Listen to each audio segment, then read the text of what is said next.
Karena perilaku sosial itu menunjukkan didikan atau pendidikan atau tarbiyah dari leluhur sampai kita. Misalnya saling memaafkan. Itu hadis tentang persisnya saling memaafkan mungkin banyak yang masalah ketika teksnya ada yang sampai menyebut fatasofaha salaman. Bisa orang berdebat hukumnya salaman kayak apa, apalagi musim sekarang. Orang saling curiga untuk gak salaman itu. Tapi apapun itu perdebatan dalam persisnya teks, jika diperkuat oleh perilaku sosial, maka hadis itu menguat menjadi baik. Assalamualaikum warahmatullahi wabarakatuh. Bismillahirrahmanirrahim. Saya cerita tentang hikmah syawalan sebagai amanat yang dipesankan di sini. Syawalan di Indonesia itu identik dengan minta maaf. Ya, jadi kalau id itu dari kosakata audun maknanya kembali. Setelah kita puasa 1 bulan, kita insya Allah ber-KTP surga lagi. Jadi kita tahu dulu Nabi Adam itu di surga, beberapa anaknya juga lahir di surga, sehingga KTP kita ini sebetulnya KTP surga, alamat tetap kita itu surga. Karena kita di dunia agak kacau itu, agak coro Jawa, agak berdigasan itu agak kacau. Terus status itu agak-agak hilang ini. Semoga agak hilang betul. Nah, dengan Ramadan itu status itu dikembalikan. Makanya banyak ulama mengatakan al-aid minal audi.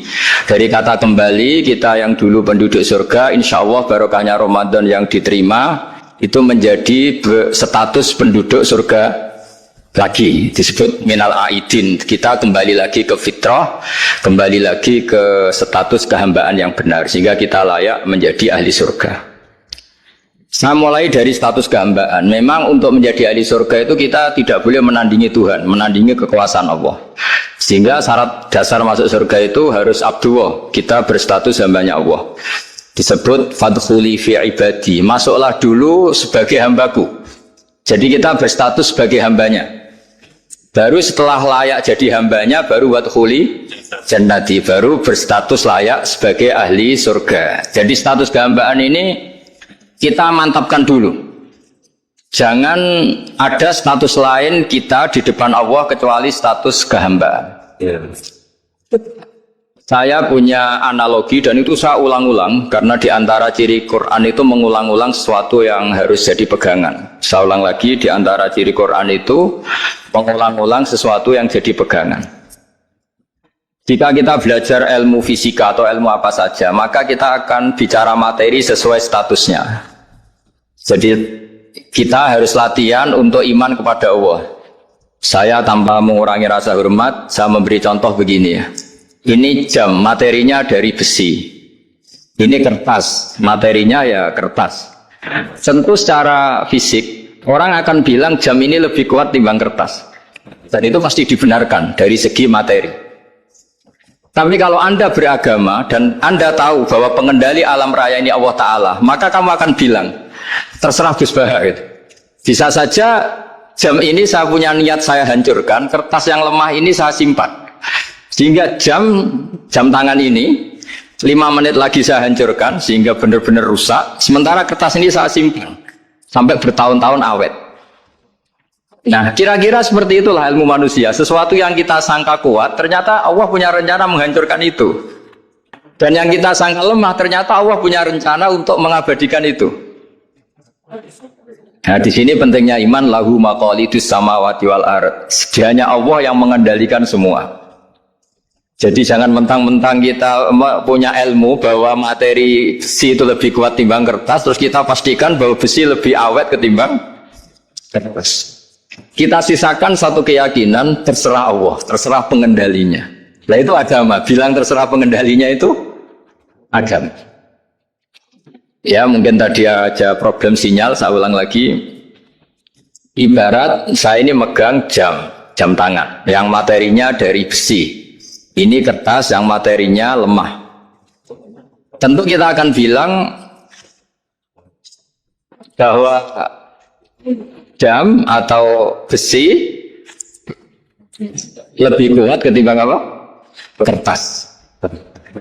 Tapi Anda salah. Anda harusnya ngomong bahwa terserah pengendalinya. Bisa saja saya punya rencana menghancurkan besi ini sehingga 5 menit lagi hancur, dan saya ingin mengabadikan kertas ini, saya simpan di tempat yang aman. Nah, kira-kira agama itu bukan anti ilmu, sehingga agama boleh kamu mengatakan besi ini lebih kuat ketimbang kertas. Tapi harus kamu tambahi dari segi materi. Tapi kalau dari segi pengendalinya, maka kita jawab terserah Allah Subhanahu wa Ta'ala. Jadi di sini pentingnya beragama. Jadi meskipun Mars itu kayak apa kuatnya, bumi, gunung kayak apa kuatnya, ternyata gunung yang kita kira kuat ternyata nyimpan magma yang potensi meledak. Yang gunung kecil yang kelihatan dari pasir kecil yang tidak berdaya ternyata nggak nyimpan magma, jadi nggak direncanakan untuk diledakkan. Itu, nah agama itu seperti itu yang disebut di surat Yasin misalnya, Allah itu siapa? Biyadihi malakutu kulli, yang dalam kendalinya itu semuanya di alam raya ini. Sehingga di kehidupan nyata juga sama. Ada orang yang nekuni ilmu ekonomi tapi miskinnya Masya Allah. Ada yang gobloknya Masya Allah tapi kaya. Ada kiai yang punya doa banyak hidupnya biasa, yang nggak punya doa kaya. Itu saya pernah baca di sebuah hadis qudsi. Ada riwayat begini, Nabi Musa ketemu Allah ditanya, limadza, kata Allah, kenapa saya memberi rezeki orang yang bodoh? Maka itu orang yang bodoh sekali. Kadang tak ciptakan dia jadi orang kaya, dan yang pintar ekonomi kadang tak ciptakan jadi orang miskin. Si Nabi ini tanya, kenapa ya Allah? Supaya dia tahu yang mengendalikan rezeki itu saya, bukan ilmunya dia kan. Jadi banyak orang, misalnya kita yang pintar dipekerjakan orang yang nggak pinter, yang punya pabrik tidak pinter, mengerjakan orang yang pinter. Jadi ya kira-kira agama itu seperti itu. Sehingga dalam kita beragama itu yang paling ditekankan itu tawadhu. Tawadhu itu merasa sopan atau memang sopan betul. Kalau dalam Ihya disebut, sekiranya Anda tidak bisa tawadhu secara rasa, tawadhulah secara ilmu. Saya ulang lagi ya, sekiranya Anda tidak bisa tawadhu secara rasa, tawadhulah secara apa? Ilmu. Karena ilmu itu akan abadi. Saya beri contoh begini, saya ini kan misalnya kiai di kampung saya atau di kecamatan saya. Saya mungkin bisa merasa hebat karena saya tokoh di sini. Tapi pastikan sebelum ada saya yang bernama Baha ini, agama sudah jalan. Dan di daerah lain yang nggak kenal saya juga agama sudah jalan. Apa tidak pentingnya saya di kawasan-kawasan yang nggak butuh saya, atau di era yang sebelum ada saya.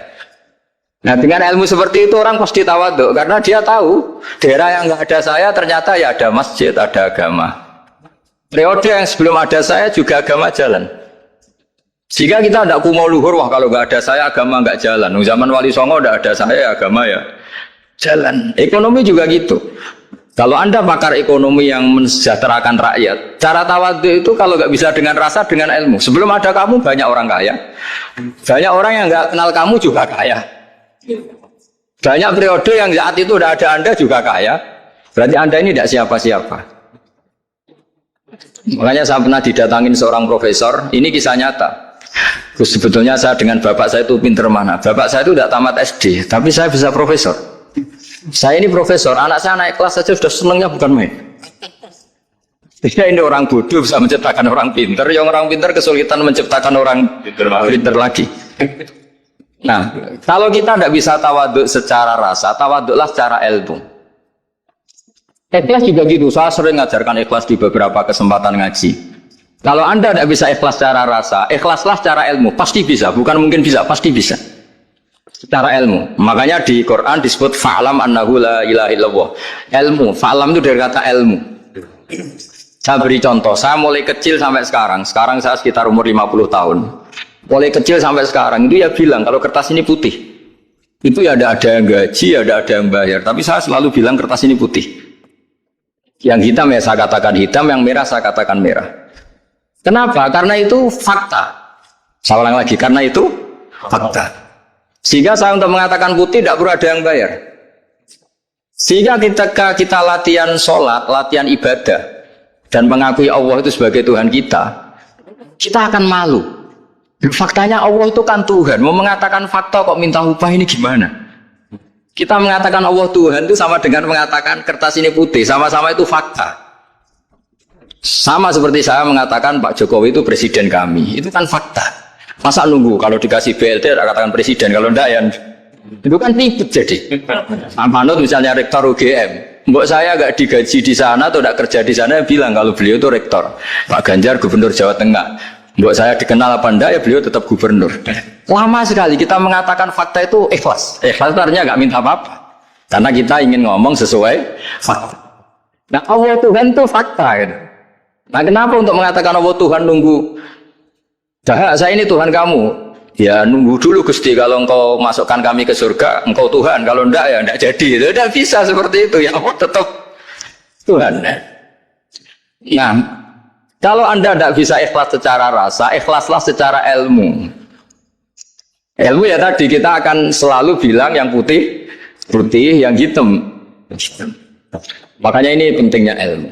Tawadhu juga gitu. Kalau Anda ditakdir orang yang GR, yang gede rumongso, ditakdir orang yang kumo luhur, secara rasa bisa dilawan secara ilmu. Ada periode di mana sebelum ada kita yang kaya ya banyak, yang dapat hidayat ya banyak, yang terpelajar ya banyak. Ada daerah yang nggak kenal kita, nyatanya pendidikan di situ jalan, sistem sosial baik. Betapa tidak pentingnya kita.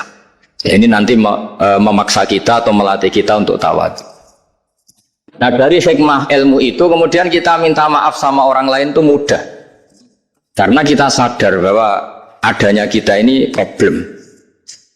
Saya sering digojok orang-orang kaya. Orang-orang kaya itu ya kadang agak kurang ajar tapi nggak bisa dibantah. Begini, pernah tanya saya gini, Gus, saya ini punya mobil mahal, harganya 2 miliar. Kayaknya yang berat pakai jalan raya saya kan. Bisa, bayarnya pajak saya mahal. Sehingga kayaknya paling pantas saya. Yang naik ontel itu kan nggak bayar pajak, harusnya nggak boleh pakai jalan gitu sih. Terus saya bilang, babanya yang naik ontel itu pejuang, bapak kamu enggak, kamu nggak warisnya kata. Artinya ada teori dalam kitab hikam itu kitab tasawuf dalam pesantren. Itu kebaikan saja di soal. Misalnya begini, kita ini bangga sebagai urip yang tertib, hidup yang tertib di kantor, di tempat-tempat pekerjaan. Tapi kalau itu semua terjadi, kalau ada kecelakaan di jalan itu nggak ada yang nolong langsung. Start paling efektif, tim penolong paling efektif ya orang-orang nganggur itu. Orang-orang yang di jalan-jalan di perapatan itu kalau ada kecelakaan langsung nolong. Itu nanti ambulan itu yang kedua, ketiga, yang nolong pertama ya orang-orang yang nganggur-nganggur di jalan itu. Ada orang tersesat nolong. Maka ketika seorang sahabat tanya, ya Rasulullah kalau engkau melarang kita jagongan di jalan, itu kita tidak bisa. Tapi kata Nabi, ya silahkan saja, tapi kamu di jalan itu datangkan. Apa itu? Ya kamu bisa amar ma'ruf nahi mungkar. Coba kalau di terminal, di tempat publik banyak orang yang soleh, itu nanti copet ya sungkan. Yang mau jambret ya sungkan, karena yang di situ orang-orang soleh. Nanti yang nggak soleh juga sungkan, karena yang di situ banyak yang soleh. Jadi kenyamanan orang pergi jauh di tempat-tempat sepi itu ya barokahnya orang-orang nganggur terus ngaji, wah nengkono masih rame ya, ada orang yang di perapatan di pertigaan. Bayangkan kalau ini orang-orang soleh pasti itu nyaman karena wilayah publik dihuni orang-orang yang soleh. Tapi orang pasti bilang itu nggak tertib. Kita inginnya hidup ya tertib di kantor atau yang suka di masjid di masjid. Tapi kalau itu terjadi itu nggak ada tim SAR gratis yang setiap saat kalau ada orang kecelakaan tolong. Makanya dalam makalah hikam itu paling masyhur diantaranya itu manusia itu siapa? Manusia itu mangkanat mahasinuhu masawiyah, fakih falatakun masawihi masawiyah. Manusia itu orang yang sangat baik saja ada salahnya, apalagi masalah. Jadi kalau kamu punya toko lagi laris dan saat laris itu Anda rumah keluarga Anda melakukan kebaikan pada keluarga Anda, pasti ada toko lain yang termahjubkan, yang tersingkirkan. Makanya saya pernah diskusi sama kiai besar, guyonan sama saya. Kita kalau kiai besar sebaiknya kalau diundang di musola kecil datang apa enggak? Kata kiai yang satu, jangan datang Gus, itu jatahnya kiai kecil. Terus kata yang satu, datang Gus sebagai bukti tawaduk bahwa kita kiai besar pun mau diundang yang kecil. Akhirnya kita ini ya kadang datang kadang enggak, karena kadang kita enggak datang supaya jatah rezeki kiai kecil enggak terambil. Kadang yang mau datang supaya dikira tawaduk. Makanya kalau seorang profesor sering turun di bawah itu ya kasihan yang S1, SPDI itu kan nanti nggak jadi bintang kalau profesornya sering turun. Kalah terus itu. Jadi kadang-kadang itu orang itu harus berpikir secara ilmu, jangan rasa terus. Jadi itu ilmu.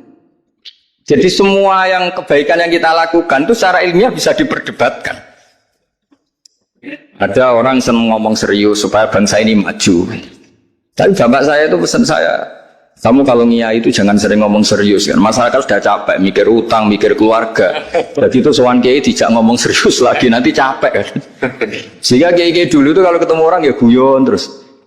Karena tahu masyarakat sudah capek, sudah banyak yang takut tanggal kredit gitu. Sudah takut tanggal kredit, takut problem sowan kiai diancam neraka lagi itu kan ketakutan berkali-kali. Jadi makanya ini kan kebaikan itu dievaluasi karena kita tidak nabi, tidak wali. Jadi kalau kata hikam itu apa yang Anda kira baik itu ada masalah, apalagi sedang masalah. Saya sering cerita ada orang suami istri harmonis sekali. Itu tanyakan ibunya, pasti mulai nggak peduli dengan ibunya karena terlalu harmonis dengan istri.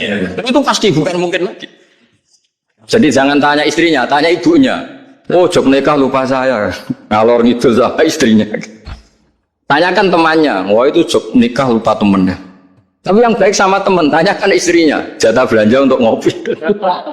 Begitu terus itu. Jadi siklus sosial itu. Nah di sini pentingnya saling minta maaf karena dalam kebaikan kita pasti ada kesalahan. Ketika karir kita baik di pemerintahan maupun di kampus, pasti dengan sendirinya ada yang agak tersingkirkan. Meskipun itu sudah hukum alam, tapi apapun itu kita harus minta maaf. Makanya banyak, saya sering cerita berkali-kali, dulu itu ada dua nabi yang seangkatan. Itu luar biasa debat ilmiahnya, tapi debat baik. Mulai dulu ya ada polemik itu ya mulai dulu ya ada. Yang Nabi Yahya itu suka berkawan orang-orang soleh. Kalau ditanya kenapa kamu berkawan orang-orang soleh, ya enak lah, karena berkawan orang soleh. Yang Nabi Isa sering berkawan orang-orang yang nggak jelas. Ditanya, kenapa Anda suka berkawan orang-orang yang nggak jelas? Nama anatobi pun udawil mardo. Nabi dan kiai itu ibarat dokter ya, tentu menyembuhkan yang sakit. Kalau Anda seorang dokter, pasti neliti daerah-daerah pandemi, masa neliti daerah sehat? Nah, jadi dulu bapak wasiat ke saya gitu, gue nak jadi kiai kayak bengkel. Jadi kiai itu kayak bengkel. Kalau nggak siap dadanya orang nggak jelas ya jangan jadi kiai kan. Itu ya. Tapi kan masalahnya kita sendiri solehnya pas-pasan, takut terkontaminasi. Jadi yang jelek bukan jadi baik, kita yang baik jadi jelek. Nah itu kan mulai dulu ya polemik sejauh mana kita punya kekuatan untuk tidak terpengaruh yang negatif. Yang negatif terpengaruh kita menjadi positif. Jadi ini cerita-cerita Syawalan bahwa dalam kebaikan kita itu ada kesalahan. Maka kita tetap istighfar, tetap saling minta maaf. Dulu bapak saya kalau diceritain ada seorang kiai sampai subuh jadi imam masjid, istiqomah sekali. Dulu bapak saya itu guyu. Ya istiqomah, tapi wong liya terus iso dadi kader. Jadi calon-calon kiai ini sudah putus asa karena nggak pernah punya kesempatan jadi imam. Jadi di balik istiqomah itu ya ada memakjubkan orang lain. Makanya alhamdulillah di Indonesia itu ada pegawai pensiun. Kalau enggak habis itu. Karena yang anyar-anyar itu mesti ini kurang pengalaman, ini kurang senior. Tapi baru kan ada pensiun kan gantian. Tapi masalahnya di dunia kiai itu udah ada pensiun. Tambah sepuh, tambah mantap, tambah sepuh, tambah. Nah itu sebaiknya ya mulai mundur-mundur sedikit dari imam masjid itu. Ya nyari-nyari yang lain lah supaya ada kaderisasi, ada.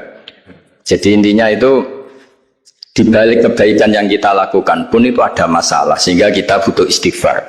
Di sini pentingnya dawuhnya para wali-wali. Dulu ada istilah wastighfaruna yahtaju ilal istighfar. Ketika kita minta maaf, sebetulnya minta maaf sendiri itu butuh minta maaf lagi. Minta maaf lagi itu butuh minta maaf lagi. Misalnya saya dengan Mas Hilmi ini akrab, pernah pakai uangnya misalnya. Itu kadang kita bayar itu malah tersinggung, kok kayak orang lain saja bayar. Minta maaf juga gitu, kalau kamu punya teman akrab terus minta maaf resmi itu tersinggung, kayak wong liya ae jaluk sepuro. Jadi kadang jaluk sepuro itu malah masalah. Itu kan sama, kamu punya teman akrab terus kalau mau main assalamualaikum sakit Masuk nopo boten, angsal boten. Dia enggak main. Itu mesti teman kamu tersinggung. Kayak orang lain saja. Artinya ketika Anda merasa benar karena protokoler ketika masuk ke teman, ternyata itu salah. Teman kamu maunya enggak protokoler karena sudah akrab. Tapi ketika kita merasa akrab, ternyata selono dianggap problem, kita tidak pernah tahu. Nah di sini kata ulama-ulama, minta ampun itu kebutuhan manusia karena dalam kebaikan kita pasti ada kesalahan. Makanya disebut wastighfaruna yaqtaju ilal istighfar. Kita selalu diajari Rabbana dzalamna anfusana, ya Allah kita ini selalu mendolimi diri kita sendiri. Jadi saat kita baik pun ada unsur kesalahan.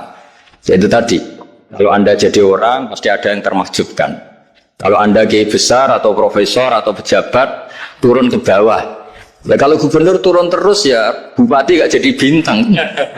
Kalau saya kiai besar misalnya turun terus ya kiai kampung itu ya kasihan. Saya pernah diundang Manakipan tidak datang itu kiai kecil bilang matur nuwun Gus gak teko. Aduh iwake gak untuk saya katanya. Makanya saya ada itu lucu ya matur nuwun betul. Matur nuwun Gus jenengan gak dugi jadi. Akhirnya jatah besarnya untuk saya. Nah, tapi yang punya rumah komplain. Udah nggak tahu teko pepek wong cilik. Nah, ini saya harus mendahulukan versi Soibul Bait yang punya rumah apa versi Kiai yang termakjubkan. Artinya pilihan apapun saya harus istighfar karena ada saja unsur salahnya. Ya makanya ini kan makanya ya saya minta UGM juga saya sering undang saya terus nanti dikira karena kampus besar Gus Wak mau juga keliru lagi. Kalau 1-2 kali mungkin boleh, kalau keseringan ya nggak boleh. Nanti itu dikira saya maunya hanya sama kampus besar, padahal saya sama RT ya sering datang juga. Nah ini yang terakhir saya bacakan teks otoritatif sebagaimana janji saya. Kata Rasulullah SAW di sebuah hadis. Ini terakhir nanti supaya nggak lama-lama saya juga punya wadhifah. Ada orang itu punya hutang. Hutang itu ya hutang, memang hutang. Singkat cerita orang itu tidak bisa bayar sampai akhirat. Dan aturannya Allah orang yang punya hutang tidak bisa bayar ini harus diaudit, harus diselesaikan di akhirat. Kalau tidak bisa diselesaikan di dunia, diselesaikan di akhirat. Walhasil akhirnya di akhirat itu ditagih dan tidak mampu bayar. Karena di akhirat sudah tidak ada kredit, tidak ada ATM, tidak ada apa saja. Kata Allah solusinya kebaikan kamu dikasihkan yang ngutangi. Ternyata kebaikan dia tidak cukup juga. Bayarnya apa? Kejelekan yang ngutangin dikasihkan yang utang. Kayak apa celakanya? Kebetulan yang ngutangi salahnya banyak, ini kan repot. Tapi Allah itu tidak suka kalau ada orang mukmin yang satu saudara kemudian masuk neraka karena saudaranya ini. Kata Allah jika ini masuk neraka berarti disebabkan komplain atau ketidakikhlasan temannya yang mukmin. Masa orang mukmin menyebabkan mukmin yang lain masuk neraka? Allah tidak ingin. Makanya diantara nikmatnya beragama itu ukhuwah, persaudaraan. Baik persaudaraan atas nama iman atau atas nama kebangsaan atau atas nama kemanusiaan. Akhirnya si yang ngutangi ini tadi, jangan dibahasakan kreditur, nanti kita kayak bagaimana yang ngutangin nanti. Ya bahasa gampangnya yang ngutangin, karena tidak semua orang ngutangnya sama bank. Sama Allah ditunjukkan satu surga yang luar biasa. Nanti tak baca teks Arabnya ya, supaya dapat berkahnya bahasa Arab. Terus saking mewahnya surga itu, si yang ngutangin tanya, ya Allah itu untuk nabi siapa? Karena semewah itu pasti untuk kelas nabi. Atau untuk wali siapa? Katanya, terus kata Allah, sabda Allah, untuk siapapun yang mampu membeli. Lalu siapa yang bisa membeli surga semewah itu? Kamu bisa. Terus, dengan apa ya Allah? Kamu mengampuni teman kamu itu, kamu bebaskan dari utangnya. Nanti tak kasih surga itu. Terus, akhirnya sama Allah, kata orang itu, ya Allah saya bebaskan. Ya sudah, kamu berdua masuk surga. Karena Allah tidak ingin ada kasus aneh. Dua orang mukmin ini kan bersaudara. Masa bersaudara kemudian yang satu menjadi penyebab masuknya neraka karena ini tidak mau Artinya kalau kita syawalan itu harus benar-benar mau memaafkan. Karena kalau tidak, Anda menjadi penyebab teman kamu masuk neraka. Jadi kita janganlah jadi orang mukmin yang menjadi problem bagi saudara kita. Jadi makanya saya itu berharap ada wali utang saya itu tidak bisa bayar. Karena ini masih dibela-belain Allah ini. Karena Allah nggak ikhlas kalau ada walinya masuk neraka. Jadi kalau ada wali utang kamu itu utangin saja, doain nggak bisa nyaur, no? Nggak bisa bayar. Nanti ini akan dibela-belain Allah di akhirat. Karena wali ini nggak pantas masuk neraka. Ya, jadi kalau ada wali utang kamu mau bayar sudah, Anda nggak usah bayar. Nanti di akhirat saja. Nah, yang ribet kalau yang kamu utangin dia ahli neraka, kamu nagihnya disuruh masuk neraka. Nah itu ribet itu. Sudah utang dia ahli neraka. Cara baca teksnya supaya ini ada di kitab Ihya halaman 197 juz 2. Status hadisnya waqala sahihul isnad, kata Imam Hakim hadis ini sahihul isnad. Saya baca Arabnya nanti insyaallah sebagian ya supaya kelihatan teks aslinya di bab hukukul muslim. Nama Rasulullah sallallahu alaihi wasallam jalisun izdhika hatta badat sanaya. Nabi ketika santai-santai duduk tahu-tahu tertawa sampai gigi depannya itu kelihatan. Jadi tertawa sangat sampai gigi depannya kelihatan. Yang notabene beliau sering hanya senyum, kali ini tertawa betul sampai gigi depannya kelihatan. Faqala Umar radhiyallahu anhu ya Rasulullah bi abi anta wa ummi mal ladzi adhakaka. Apa yang bikin kau sampai tertawa seperti itu? Qala rajulani min ummati jasaya baina yaday rabbil izzah. Dua lelaki dari umatku sama-sama sungkeman nuntut keadilan di depan Allah. Jasaya itu sungkem, duduk bersimpuh itu kalau dalam bahasa Arab itu apa namanya jasiyah gitu. Faqala ahaduma ya rabbi khudli madlamati min hadza. Faqala wa rudda ala akhika madlamata. Qala ya rabbi lam yabqali min hasanati syai'un. Faqala wa ta'ala li talib kaifa tasna'u bi akhika wa lam yabqalahu min hasanati syai'un. Faqala ya rabbi falyahmil anni min auzari. Kalau kebaikannya dia tidak cukup, ya salah saya supaya dilimpahkan ke dia. Terus summa faqat aina Rasulullah sallallahu alaihi wasallam bil buka. Nabi di tengah-tengah cerita itu nangis. Senangis-nangisnya karena habis senang lalu nangis karena ini kan kebaikannya sudah dikasihkan habis, cukup enggak cukup. Akhirnya kejelekan yang utangin ini diberikan. Makanya kalau kamu ingin masuk surga, utangi orang-orang soleh sebanyak-banyaknya. Dan doain nggak bisa apa? Nyawa. Tapi tak jamin orang soleh itu nggak suka utang. Karena hidupnya sederhana ini. Kayaknya saya tidak akan utang mas ilmi itu. Karena orang soleh itu hidupnya sederhana, pasti tidak butuh. Kalaupun utang ya untuk makan kan gampang nyaurnya apa? Terus kata Rasulullah, faqala inna dzalika yaumun azimun yauma yahtadun nasu fihi ila yuhmala anhum min auzarihim. Terus fayaqulu wa ta'ala lil mutadzallim irfa basarak. Coba kamu lihat yang di sana itu ada apa? Falhir fil jinan. Coba surga itu kamu lihat. Faqala ya rabbi ara madaina min fiddatin wa qusuran min dhahabin mukallalatan bil lu'lu'. Saya melihat surga yang begitu mewah, semuanya bertatahkan intan, semuanya materinya dari emas, bertatahkan intan. Lalu li ayyi nabiyyin hadza? Itu untuk nabi siapa? Terus awli ayyi siddiqin awli ayyi syahidin. Terus qala Allah hadza liman a'tas saman. Itu untuk siapa saja yang mampu beli. Qal ya rabbi wa may yamliku dzalik? Siapa mampu beli surga semewah itu? Kata Allah anta tamliku, kamu bisa. Qal bimadza ya rabbi, dengan apa? Qal bi afwika an akhika. Cukup kamu memaafkan saudara. Jadi kalau maafkan tidak pakai uang itu kurang seru. Yang seru itu punya teman utang 50 juta dimaafkan.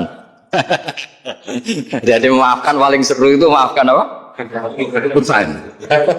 Kalau maafkan sama-sama salah miso apa itu enteng. Jadi yang seru itu teman punya utang 100 juta kamu itu seru. Tapi nanti aja di akhirat nanti di akhirat. Ya nanti notanya di bawah kalau ya bi afwika anakika. Jadi surga semewah itu maharnya atau harganya cukup memaafkan saudara kamu. Terus kala ya Rabbi qad afautu anhu, sudah sekarang saya maafkan. Fayaqulu wa ta'ala khud biyadi akhika fa'adkhilhul jannah. Ya sudah, sekarang kamu berdua sama-sama masuk. Ya, karena ini orang soleh, nggak pantas masuk neraka. Yang punya utang ini nggak pantas masuk neraka. Nah, ini yang ribet kalau yang utang ya ahli neraka, yang utang ya ahli neraka. Ngapain debat utang? Wong sudah ahli. Hanya tanpa kasus utang pun sudah jatah. Nah, ini ribet kalau ketemu orang-orang yang jatahnya ada di surga. Qala sallallahu alaihi wasallam, ittaqullaha wa aslihu dzata bainikum fa innallaha ta'ala yuslihu bainal mu'minin yaumal qiyamah. Jadi di antara proyek besar Allah itu menjadikan orang mukmin itu bersaudara dan saling memaafkan. Itu sampai akhirat proyek itu masih dilakukan Allah. Maka ketika di dunia kayak sawalan ini usahakan saling memaafkan karena keinginan Allah sampai akhirat pun seorang mukmin itu saling memaafkan. Ya, jadi ini sebagai penghormatan saya pada teman-teman alumni UGM, juga semua muhibbin, semua yang memanfaatkan ngaji ini, bahwa kita harus berjiwa besar untuk saling memaafkan. Tak beda, yono wong kafir 70 tahun, pegawai zina mabuk nyolong 70 tahun kafir. Bariku 1 menit dipandu kiai nglafatno asyhadu alla ilaha illallah wa asyhadu anna muhammadar rasulullah. Sora mukminan apa sora kafiran? Sora mukminan. Sak kalimat pisan 70 tahun dene kafir, terakhir nglafatno la ilaha illallah dihukumi mukmin. Kita mulai cilik mukmin tahlilan ya la ilaha illallah. Bar salat muni la ilaha illallah dihukumi kafir. Dia itu salat, yang salatnya itu tidak seperti salat kamu. Dia lebih khusyuk. Dia puasanya lebih khusyuk timbang puasa. Tapi yakhruju min di'i hadza qaumun yaqra'unal qur'an la yujawizu hanajirahum yamruquna minad-din murukasahmi minar ramya. Tapi nanti turunan dia itu jadi orang-orang yang senengane maca Quran, senengane salat, senengane puasa, tapi penggaweane ngadili wong Islam. Nah, mulane umat Kanjeng Nabi zaman swargane tep dhuwur mergo nak entuk Lailatul Qadar niku. Entuk Lailatul Qadar kok anggere poso ya entuk, kok anggere jamaah tarawih ya entuk. Ora usah bayangno golek srengenge sing ora panas. Wah, aneh-aneh. Wong Nabi dawuh ora ngono, pokoke anggere mangko Ramadan iman Allah tisaban tok Lailatul Qadar. Cuma mate iku ana ngene lah, ora kudu kok mbok goleki. Dadi anggere sego kuwi wis rasane sego, cuma alamate sego apik ku sing ngene. Ya wis anggere kowe wis mangan ya wis kok goleki alamat. Goleki wong kadang kok lha apa golek-golek Lailatul Qadar kok golek alamat. Lailatul Qadar iku goleki. Lailatul Qadar kok ana alamate, tapi Allah nggih alamate wis kliwat. Berarti kowe wis entuk golek alamat nak apa yo roh nak ora yo wis ra apa-apa pokoke entuk. Lho ya alamate kan wis kliwat kan ning gone hadis iki. Alamate bengi Lailatul Qadar isuke iku matahari ora pati terik. Wis kliwat to. Wis kan wis kliwat kan? Lah nek misale kowe roh tapi ora entuk. Ya contoh raro kan? Aneh-aneh, kula mboten nate lho. Kula sering takoki ndang, Gus nate entuk level Qadar, Mas. Levelku ora takok ngono iku. Amatir ya bener. Lu ngalamate wis kliwat. Lho nggih, nek hadis alamate wis kliwat to. Kliwat kan? Alamate bengi Lailatul Qadar isuke sobihataha srengenge ngene. Kan gak ono gunane wis. Jadi tidak maksudnya Nabi ngeten angger bengi Ramadan wong Islam sing traweh ora drengki ora macam-macam mau bikol bin Salim ya dianggap untuk Lailatul Qadar. Mane dawuh Sidina Utsman malah gampang meneh. Wong sing salat isya jamaah iku padha karo qiyam sewengi. Ora usah salat tahajud ora usah witir, wong isya jamaah wis padha karo iku. Tugale wong donga wong diutangake terus ning makam ning kuburan ngoten kan. Ning omah akeh wong nagih semua makam ayo mau nak ning kene. Mergo ada kok sing nagih medhas. Dadi Allah ku pirsa, remote Allah ku pirsa tenan ta ora iku. Mulane dawuhe pengerak dawuhe hadis iku imanan wahtisaban. Ihtisab wae orientasine ridane Allah. Lah nak cara ulama-ulama tasawuf, nak kowe iktikaf kok golek ayam nggih dari bojo ku mulih wae. Adepi bojo nyabari ku luwih dhuwur timbang ganjarane iktikaf. Wong diamuk bojo gak tersinggung, gak ngamuk ngempet. Iku Allah ridho. Wah, dianggap wong kondang. Dianggap wong kondang. Mergo iso wal kadhiminal ghaidha wal afina anin. Assalamualaikum warahmatullahi wabarakatuh. Ngaten iki terus jenengan ampun dadi khawarij. Artinya gini ya, orang membiarkan Quran itu macam-macam. Ada yang membiarkan secara kuliah, dibiarkan total, diabaikan. Bahkan tidak diyakini kalau itu kalamullah. Tidak diyakini sama sekali itu sebagai nawa wahyu, sebagai nawa kalamullah. Itu kafir, berarti kafir tulen, bener-bener kafir. Ada yang membiarkannya itu semi, agak iya, agak enggak. Ya iman tapi gak faham. Nak kepengen faham, ya ibu iman. Nah, itu ruwet nih, ruwet. Ini kata sangat. Dan itu ya muslim, tetap mukmin tapi dianggap fasik. Misalnya contoh gampang ya, contoh paling gampang. Niki kula waca gitu. Terus niki ben jenengan gak dadi farid. Kula waca Arabe mengke kula terangaken. Wa qala rasulu ya rabbi inna qaumi ittakhadhu hadzal qur'ana mahjura. Terus napa? Bahwa Kanjeng Nabi ngeluh Quran itu dimbaro wong kafir. Manane dimbaro walam yu'minu bi. Fahadil ayatu waradat fil kuffar. Fahadil ayatu waradat fil kuffar al-mu'ridina 'anil Qur'an. Alladzina lam yu'minu bihi. La fi man hafidhahu minal mu'minin tsumma nasiyahu. Nggih kula waca. La fi man hafidhahu minal mu'minina tsumma nasiyahu. Teng qauluhu mahjurun. Wa in kana yu'atabu alaihi fil akhirah. Lima warada man ta'allamal Qur'ana wa alika mushafahu lam yata'ahadhu wa lam yanzur fihi ja'a yaumal qiyamati muta'alliqan bi yaqulu ya rabbi abduka hadza ittakhadhani mahjuran ikdi baini wa bainah. Terus ngeten nggih.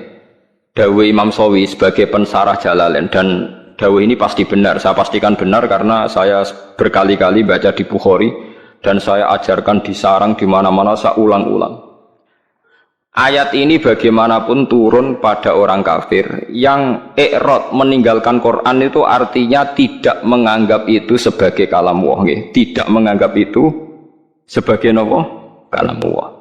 Tapi kalau orang mukmin kayak kita ini mukmin meninggalkan Quran dengan arti tidak mengamalkan, tidak mengamalkan, itu mau fasik.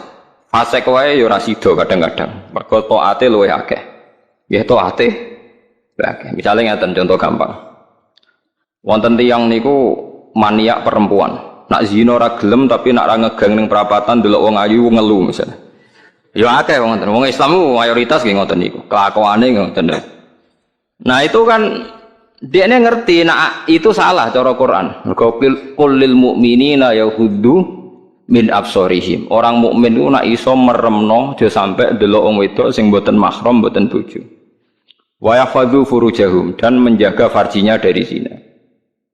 Separuh sukses, misalnya gak zina sukses, tapi nak gak delok ora sukses. Lah itu nanti tepak-tepakan nak pangeran tepak nggih nyepuro, misalnya didelok wis sama Islami suwi wis jenggoten wis macam-macam, di sepuro.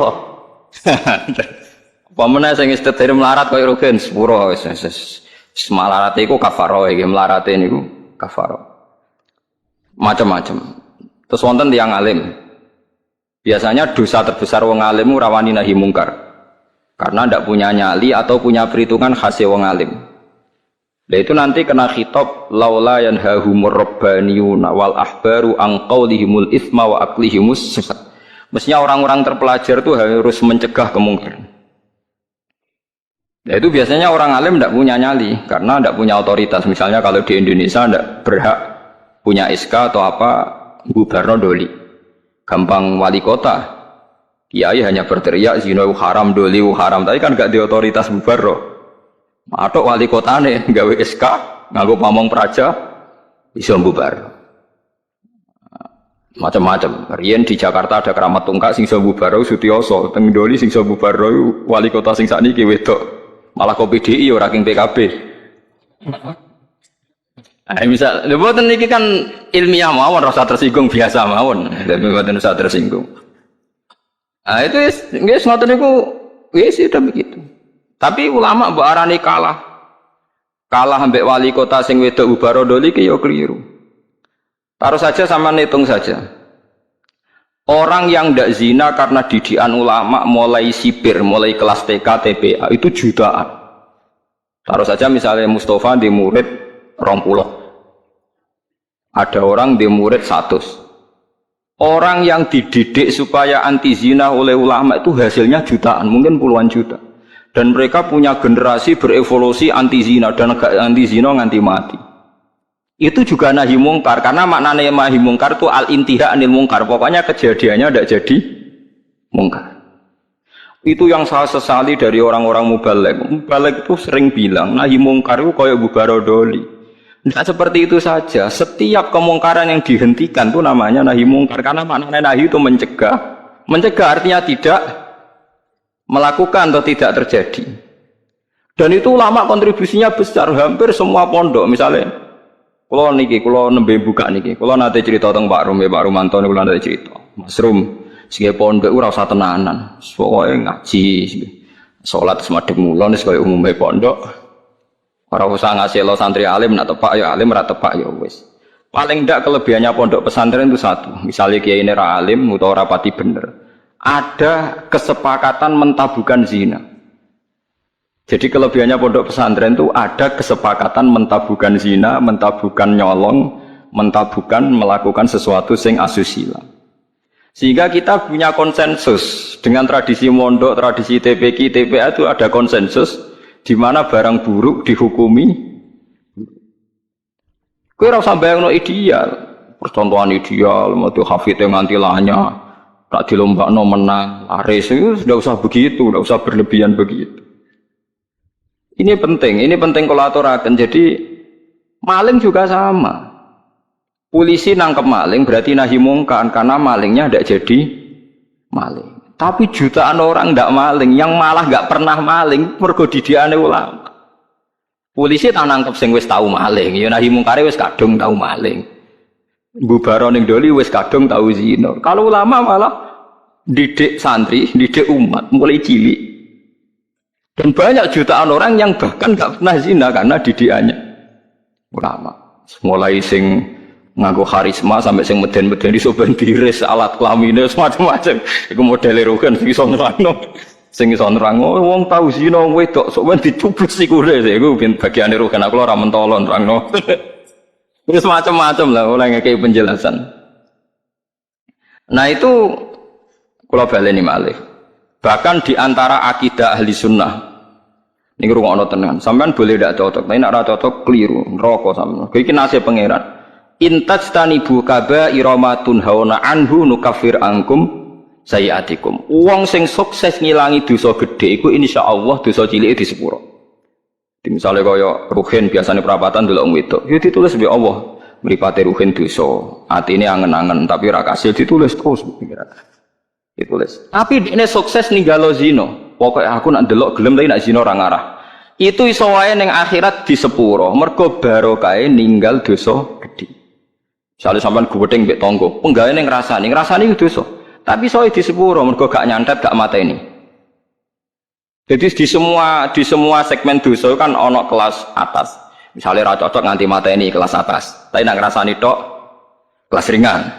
Seneng wong wedok zina kelas berat, tapi nek ndelok tok kelas ringan. Iku iso wae iso ben iku barokah ngeduwi sing gedhe, sing cilik di sepuro. Jika kamu jika kamu menjauhi dosa-dosa besar, nukafir angkum sayiatikum. Wes wong zuhud ra percaya lah piye wae iku dawuhe pangeran, kowe kudu iman dan ini menguntungkan Mas.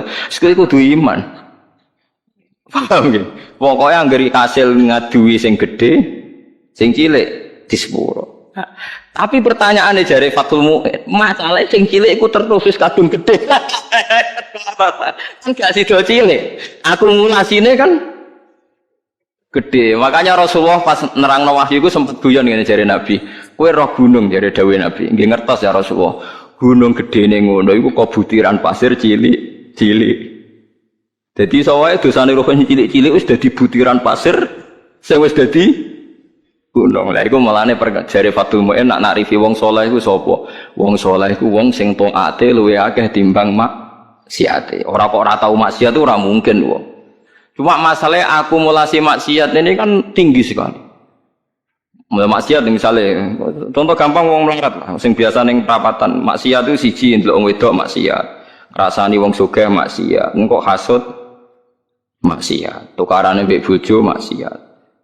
Wes pokoke terus nasi wong sugih maksiate iku ya padha. Nek wong wedok padha, malah sugih padha.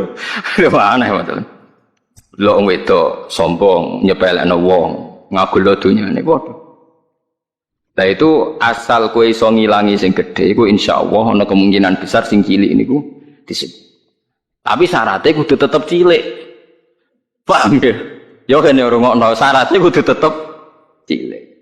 Mergo gunung gedene ngono iku kok akumulasi kumpulane butiran-butiran apa? Pasir. Masamu gunung apa? Watu sitok mboten ya pancen cilik-cilik ini. Ditumpuk sakmono ramene dadi napa? Gambar buaya, mbok gambar dinosaurus iku titik. Titik akumulasi dadi gambar napa? Dinosaurus. Dan masamu gambar gak kok titik sitok. Wis gambar dinosaurus sik gambar mobil tanker teh apa kapal tanker tetep kok titik sitok. Dititik terus wis-wis dadi gambar budi. Mumpun beki kertas entam.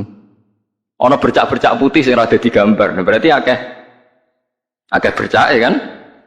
Nah, mulane takrif taat iku ora tau nglakoni dosa gedhe lan ora ndurung ning dosa cilik. Itu disebut walam yusirru ala ma fa'al. Mboten napa? Mboten napa? Nah, orang seperti ini itu tidak bisa dikatakan kafir atau murtad. Hanya Khawarij secara goblok mengatakan orang ini menjadi keluar dari Islam. Mulane ahli sunnah iki ngepol be wong Khawarij. Bahkan merangi wong Khawarij luwih apik timbang merangi wong mukmin. Timbang merangi wong kafir. Sama tak ceritani ini, mohon sampean kudu percaya bae kula. Saya pastikan kalau ini hadisnya sahih. Sayyidina Ali itu mau perang melawan orang kafir.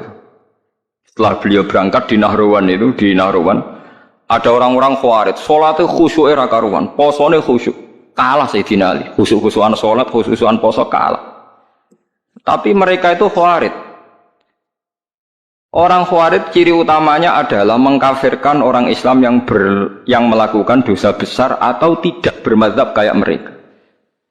Akhirnya sampai istighlal. Istighlal menghalalkan orang Islam.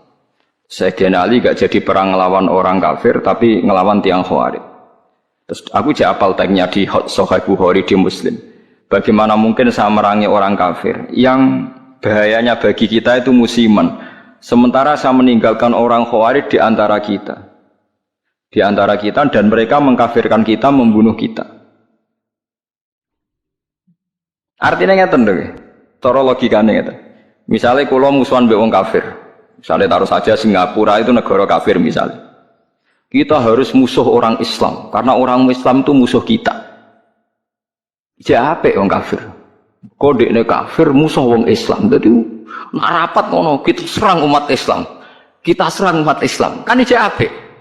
Darane kita iku Islam. Wong Khawarij kurang ajar tenan. Kita serang orang kafir. Iki apik Khawarij to. Berarti tidak apik kenapa Khawarij wong kafir iku cek lumayan wong kafir. Wong kafir ora rapat keputusane ayo nyerang orang Islam. Berarti darane kita iku cek Islam. Wong Khawarij musuhi kita ayo serang orang kafir. Ke mangkel dia sing rapate lho. Ya ngono kok ora iso paham ya. Lho mesti cara kowe pengen wana rapate wong kafir, wong Khawarij itu seneng ndi? Lho seneng wong kafir jare Rukin. Perkarane rapate wong kafir jek ayo serang umat Islam. Rapate wong Khawarij ayo serang orang kafir. Apik wong kafir. Mulane ora ana ceritane ulama iku paling anti mbek wong Khawarij. Mergo ning hadis sahih ning Bukhari Muslim, sok ben umatku elek-eleke wong Khawarij yang merukuna minaddin muruqas sahmi minar romiyah. Keluar kok agama Islam koyok keluare anak panah saka napa busur, gak balik blas. Kok jare Kanjeng Nabi umatku dintekno wong Khawarij. Lho wong kafir ka atas sing masuk Islam, perkarane tertarik mbek ajaran Islam. Wong Khawarij gak mungkin tertarik mbek kiai, wong dihukumi kafir kiai niku. Kok tertarik piye? Wis uring-uringan tok. Kiai dia wis dihukumi. Kowe salat wis sopan. Kono ora tertarik. Salate wong kafir. Kuwajo. Mulane Imam Syafi'i tak anggap wong alim tenan. Ndekne anggere ana ayat kok digo ngritik wong Islam gak trimo. Oke, wong hafal Quran lali dikritik pangeran, tapi tetep ora mlebu ayat iki. Maksudnya Imam Syafi'i dawuh, oke wong ngapal Quran lali iku dikritik pengiran tapi tetep mlebu ayat iki. Jadi paham ya, melane sampean iku kudu di musuh ben seru, ya urip iku ben apa seru. Tapi ya gak usah musuhan ambek wong Islam. Nak musuhan ya sing ringan-ringan, selain nenengan mbek bojo, rasa-rasanan mbek tonggo. Pokoke aja nyantet, aja mateni, paham ya. Ara cocok iku wis pokoke ngrasani nggih kelompok lah, nggih geng kecewa misalnya. Ya misalnya pengurus masjid terdepak anu nggih kelompok anti takmir saiki. Engko ndekne sing munggah iku gentenan ngrasani wis ngono nggih kegiatan nggih geng napa geng ngrasani. Nah, cara kula bagus itu. Penting ora usah dihalalno wong barang haram, nggih ngrasani iku barang haram tapi rasa daripada jadi udun wis ben ngrasani wae. Sementing mboten mateni. Disebut napa intas dan ibu kaba iramatun hawana anhu nukaffir angkum sayatikum. Kowe nak berhasil ngilangi dosa gedhe, insyaallah sing cilik di sepuro. Mulane akidah ahli sunnah. Senajan to wong ora istighfar ora tobat, tapi nak ngudoi dosa gedhe ku sing cilik diilangi. Wa bistina bin lil kabair tufaru saghairu wa jaludu yukafiru. Wong nak berhasil ngilangi dosa gedhe, iku sing cilik mbek Allah napa diilangi. Tapi mau syaratnya sing cilik tetep cilik iku eling-eling sing catatane sing cilik. Lah iya to kan misale ngrasani 10 dina pisan kan sithik. Nak 10 dina konsisten nggih kelompok kan akeh. Ojo kok terus cilik terus gak mungkin kan akumulasinya tetap jadi napa? Besar. Beras sak karung kok butiran-butiran cilik.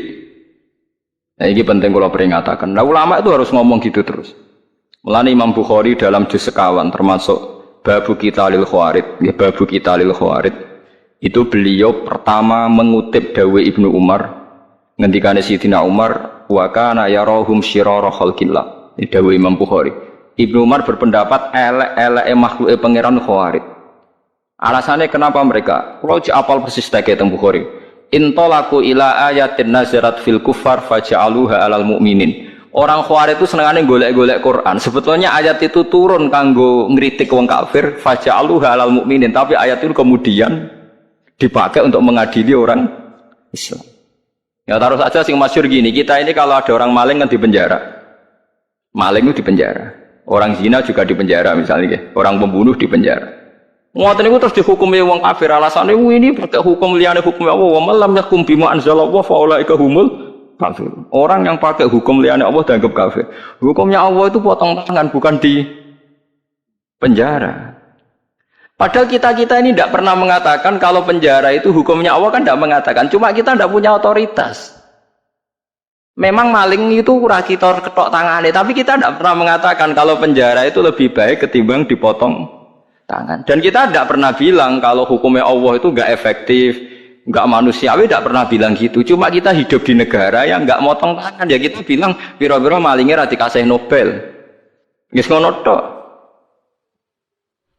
Tapi jangan pernah mengatakan penjara itu lebih manusiawi ketimbang motong tangan. Nah, itu kafir tenan karena kamu keputusan manusia kamu anggap lebih baik ketimbang keputusan Tuhan. Kita mau ngomong kita tidak berdaya untuk mengimplementasikan potong nopo. Mulanya ada orang ini cerita tenggene kitab Hayatus Sahabah, ada orang Mesir dia sok suci protes tenggene Amr bin As bahwa Anda mimpin pertama kali gubernur Mesir itu Amr bin As, makanya masjid tertua di Mesir itu masjid nopo Amr bin As. Itu dulu kan termasuk wilayah gubernuran Umar. Umar mimpin dari Madinah, Mesir dulu provinsi. Wong nak darani Al-Qibti nopo? Al-Qibti, mulanya Maria Al-Qibtiyah. Wong sakniki darane Egypt mana napa Qibti. Aniku seorang yang sok suci itu bilang ke Amr bin As, kamu itu tidak melakukan perintah Quran. Dilaporan yang Umar, akhirnya dua orang ini datang ke Sayyidina Umar. Datang ke Umar bahwa pemerintahan Amr bin As itu tidak melakukan hukum-hukumnya Allah. Sama Umar ditanya, apa kamu baca Quran min awali hatta akhirihi? Apa kamu baca Quran dari awal sampai akhir? Ya baca, ya Amirul Mukminin saya baca. Apa semua yang ada di Quran sudah pernah Anda lakukan? Ya sebagian tidak saya lakukan. Kenapa Anda nuntut orang lain melakukan semua, kamu sendiri tidak, sebagian tidak kamu lakukan? Loh enggak tuh. Ya misalnya kados Ruhin yang tadi perintah haji deh nih, Gus mutune Gusti nak ngomong haji barat mboten derek-derek. Wong melarat tuh paling melanggar perintah pangeran, kaji ora, zakat ora, ayo misalnya. Padahal itu kaji perintah pangeran, zakat perintah. Lah kowe ora iso bantah kula gitu. Oh nak kaji kan manis tato ailai sabila, lah zakat ora ono manis tato ailai hasabila. Zakat ono aturan wa atu zakat manis tato ailai hasabila. Ora ono pokoke zakat itu tanpa syarat. Nak kaji ta ono syarat.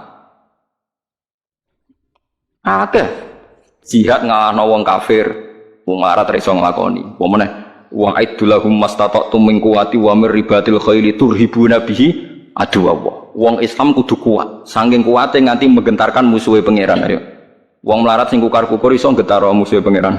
Ora iso. Ayo.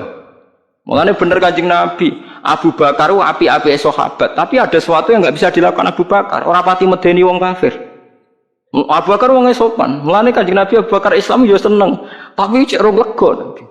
Angger Nabi mlampah-mlampah ning pasar Ukat, iku ana tukang geng. Umar niku tukang geng pasar Ukat. Jadi dekne kuwi sakne mangan tuh hadiah nak gelut menang terus untuk napa hadiah. Menangan nak gelut. Woe dekne senengane nantang gelut, menang kudu untuk Nobel untuk hadiah. Iku Kanjeng Nabi mikir, muga sing Islam iki no enak. Islam butuh preman, kunane kuno. Mulane ngalim-ngalim ku nak di santri preman rada seneng. Karane nak di Islami Mustafa barang ora pati diwedeni wong kafir. Tapi nak sing seneng kiai preman, wedi wong kafir, wah ngadepi preman musuhi kiai. Mulane kunane kuno anggere wong alim mesti disenengi preman, kira usah kaget. Akhirnya donga Nabi, Allahumma aizzal Islam bi Umar, muga-muga Islam iki mulya mergo Umar. Artinya gini, ada sesuatu yang Abu Bakar pun tidak bisa melakukan kebutuhan Islam. Ngoten paham baik. Ada sesuatu yang sekaliber Abu Bakar pun tidak bisa melakukan kebutuhan Islam, termasuk ngadepi preman.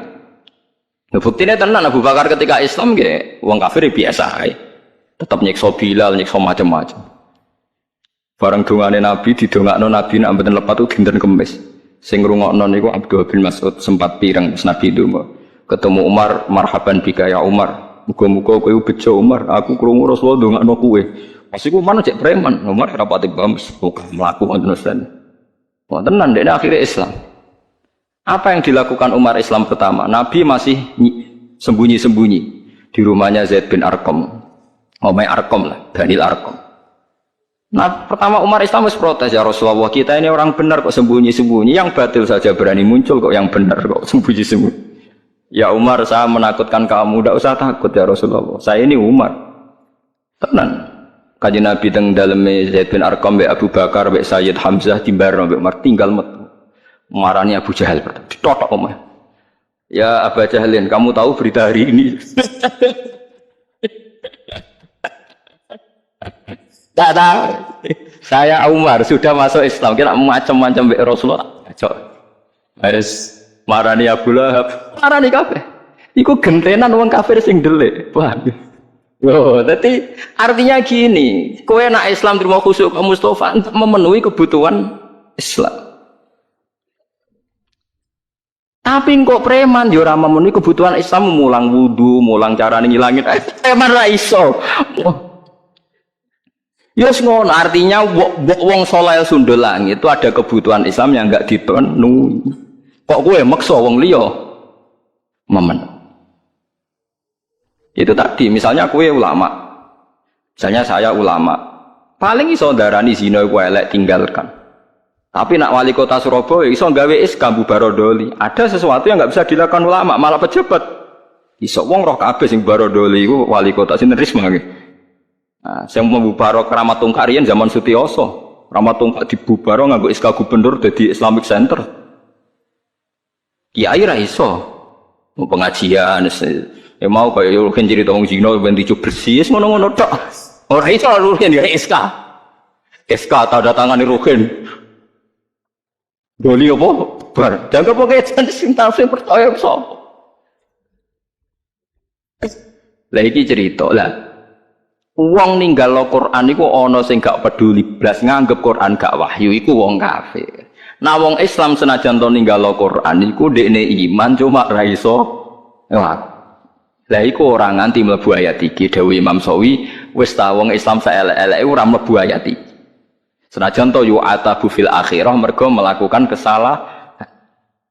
Lah klirune wong Khawarij tiap ana ayat ngritik wong kafir karena lafate man itu siapa saja dilebokno wong Islam. Akhirnya wong Islam dihukumi kafir. Mulane elek-eleke wong Khawarij dawuh Kanjeng Nabi hum syarrul khalqi wal khaliq.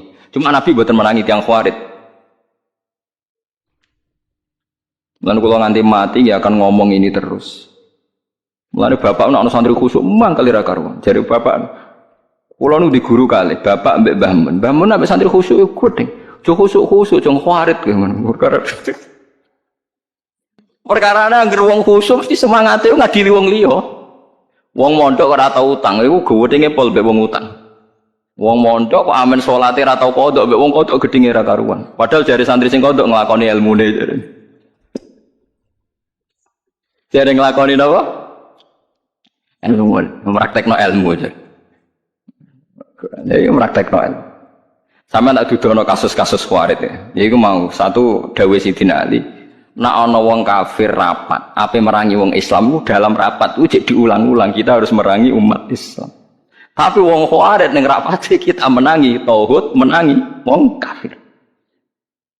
Aja apik wong kafir. Dan banyak orang kafir masuk napa? Islam.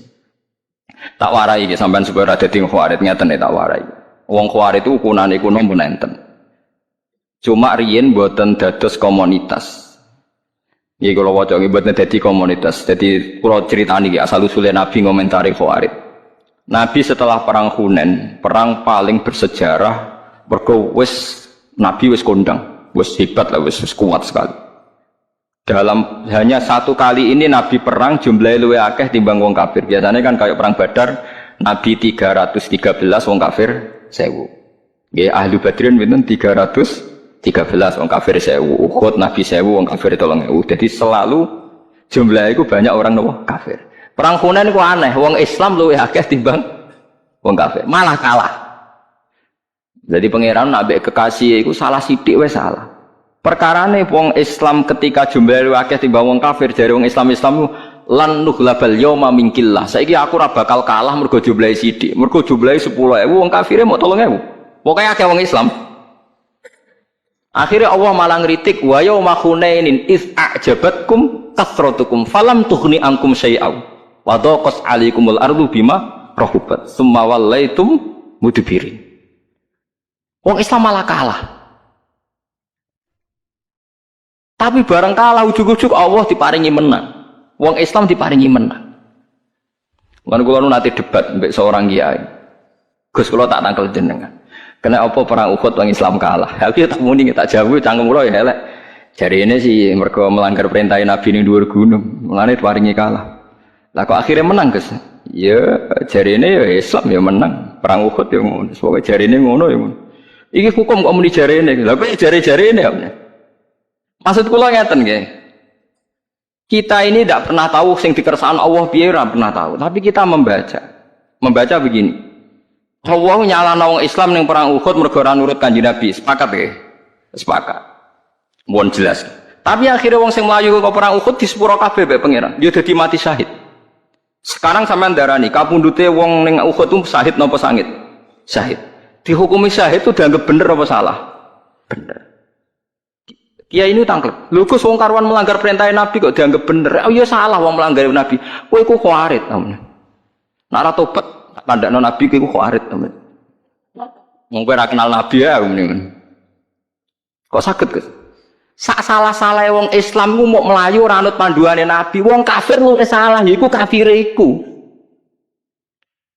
Kok lucu kowe iso nyalahno wong Islam kok ora iso nyalahno wong kafir.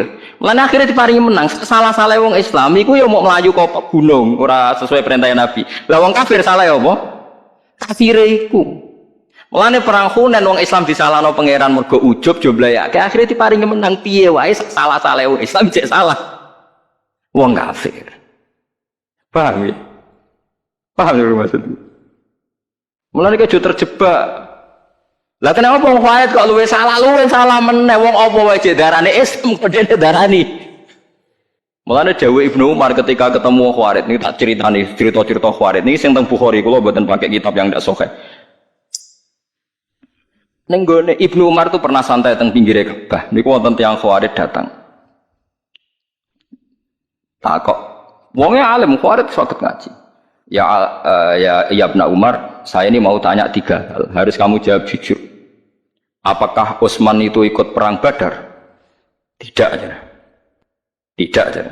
Wah, berarti dia munafik, munafine perang ora melok napa? Perang. Terus apakah dia lari pas perang Uhud? Ya, dia termasuk orang yang ikut lari. Wah, berarti ora bener. Wong mlayu kok perang itu dosa napa? Gede. Terus pertanyaan ketiga, gimana pas perang Hunain? Apa do melok mlayu? Yo. Bareng wonge Khawarij ape mire jare Umar. Ya Ahmad wis bintu sing buanget. Ahmad, bintu rene. Bintu sing sandure bintu itu wong Arab nak derene Ahmad. Perang Badar itu tak kandhani.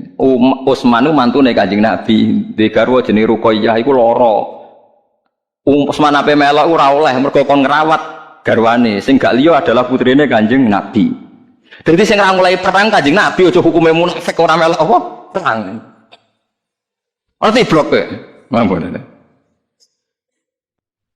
Mulane pas perang Badar menang Utsman dikei saham Nabi, wong dikei saham berarti dianggap melok. Ora kok tahalluf koyo munafik. Lah soal Utsman maju ning perang Uhud iku ora Utsman tok, meh kabeh. Lah iku pangeran wis ngumumno ning Quran di sepuro. Paham nggih?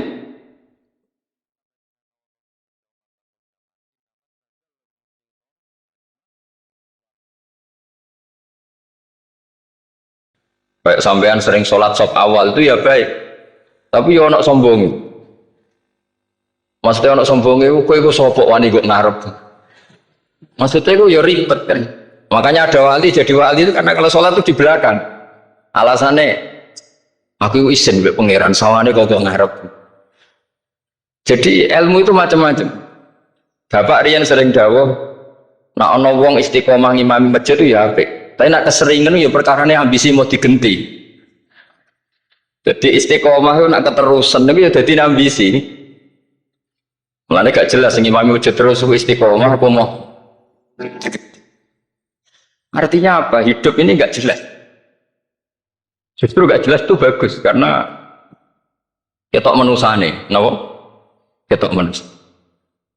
Sehingga dalam ilmu fikih itu lucu. Kalau cerita wali-wali top Abdullah bin Umar niku semadzhab dengan Abdullah bin Abbas. Ini mboten seneng urip teng tanah haram.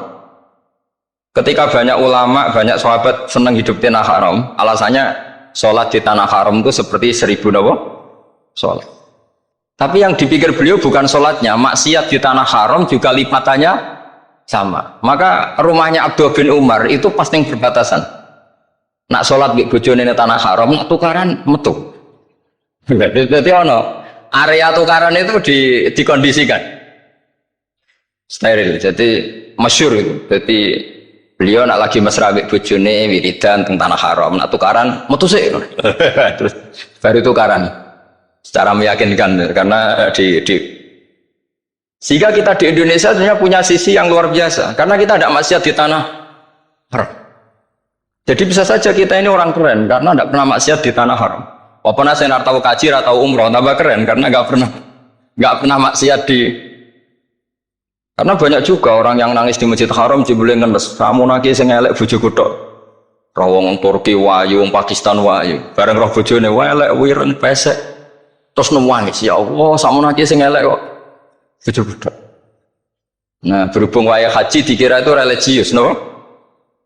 Akhirnya sing wedok gak terima. Sakmu nangis ganteng kabeh sing elek kowe tok.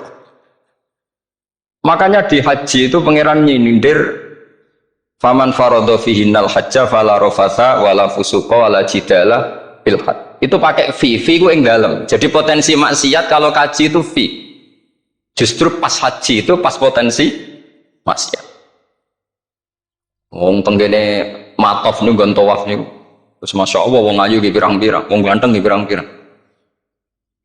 Terus mari geger, agar rebutan ngambung hajar macam-macam. Jadi pulau suwon ijtihad Dia apa istihad itu harus kita dengar. Jadi di antara mazhabnya ulama termasuk Abdul bin Abbas itu nempat di Taif. Taif itu dari Mekah 3 jam. Alasannya nggak ingin kalau terjadi apa-apa di tanah apa haram. Kita tahu Ibnu Abbas itu mengalami konflik politik dengan Abdul bin Zubair. Itu ekstrim betul konflik dua beliau. Akhirnya beliau milih di tanah haram. Terus tukaran-tukaran lah nak raning tanah. Maksudnya geremeng, buatan tukaran bacaan geremeng sidik nara yang masjid haram. Artinya jangan kira orang di Indonesia terus tidak hebat, ya hebat, punya sisi nggak maksiat di tanah haram. Ya misalnya sholat gak ngewarep nang masjid haram, jebule sholatnya ya Allah sini uang. Terus gak ngewarep dan paling afdol, jebule paling keliru coba. Mulai takbir yo keliru plus seudon. Haji Indonesia nu nak sofa walu niate rada elek. Sudah sih mau coba bismillah tau ora tak gue ngarep beda terus. Kalau yang kesekian kali ditanya gitu. Jadi niate gue ngarep gue pengen ngetes sudah sih mau coba bismillah tau ora. Lha ngapain wae salat atau wae seudon. Bantah-bantah. Aku krungu dhewe tau kok ngarep pancen ra maca. Sing mbok guri ora maca tapi lonton ora caku ngarep yo ben krungu nyatane ora. Jadi kok ngarep terus kedua niate iku balapan ngambung Hajar Aswad. Jadi sholatnya kok ngarep. Sekali salam langsung melayu ngambung Hajar Aswad. Iku niat elek roh, tapi tidak semua yang di sofa walu niatnya baik. Tapi niat tidak baik itu kadang baik. Itu saking apiane pangeran. Kalau kenangan cerita dari Mbah Mun yang paling saya kenang itu gini. Dulu wono santri nakal. Biasanya ora dulu tok saiki luwih akeh, tapi sawangannya cerita kan kudu dulu karena sejarah itu syaratnya harus diomongkan dulu. Jadi aku rada kecewa sejarah itu dulu ono santri nakal, saiki luwih akeh. Niku kepengen nginceng ninge mergo ning wayu. Dhisik jarang ning sepeda motor ngalor ngidul ning pasar Bangilan jarang. Jadi nek kepengen roh iku kudu dadi bakul banyu. Terus bakul banyu karena satu-satunya acara roh wong ayu kudu dadi bakul nyamar. Jauhnya ngisine ning jero jeding. Ya kadang ya ninge rajil baban macam-macam. Kiai ini wali tenan, bukan wali debutan, bukan wali senior, namun wali betul. Nah, sama saya jadi wali kan terus rono kuota wali, segelem ragelem jumlahnya supaya tetap ada terus diangkat nanti mawon wali. Itu bertahun-tahun. Kiai ini ngerti, seneng, juga digratisi, juga ergo murah. Kiai ini ngerti, nah itu niat elek. Suatu saat gak ada perkembangan, santri ini mulai gerembeng karena nggak direspon. Diceluk bagi ini. Dia bentuk anakku, nggih yai. Kowe salat ning Masjid Haram saf awal 40 dina jamaah mbok saf awal. Nggih yai. Kok bar tak rabekno anakku. Nggih. Suweneng salat. Hari pertama ya demi dapat istri, hari kedua terus. Suwe-suwe ku ku nyaman. Betapa nikmatnya sujud, nikmati ruku, terus nyaman. Saking nyamannya itu kebutuhan sholat di saf awal. Bukan karena cewek tadi. Barang hari ke-40 diparani mbek kiai ini. Aja mulai tak rabekno. Loh. Mboten saged, Mbah.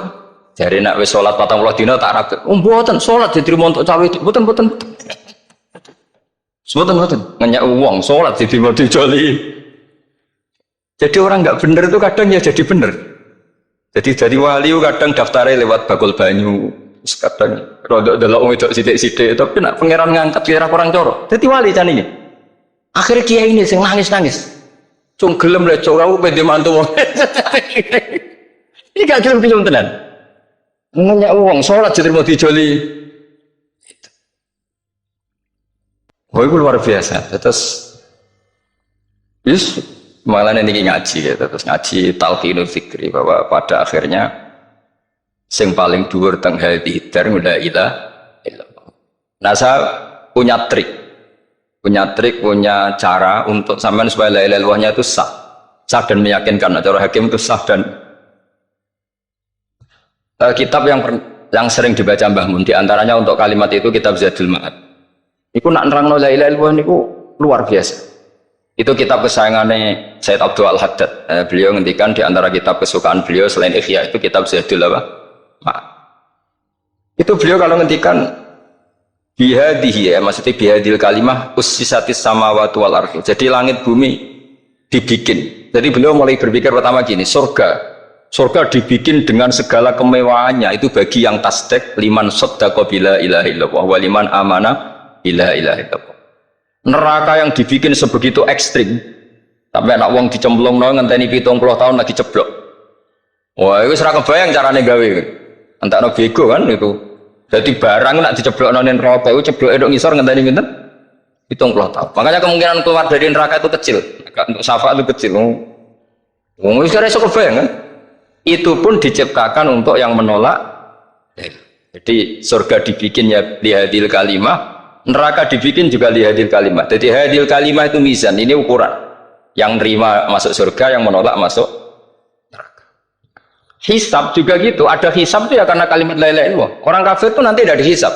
Nah cara Ibnul Qayyim, atau saya nggih ngoten. Ulaikal ladzina kafaru bi ayatina wa rabbihim wa liqaihi fahabitas maluhum fala nuqimu lahum yaumal qiyamati wasna. Ya lucu tuh, masa Fir'aun dihisab. Karena sekarang rokok kan.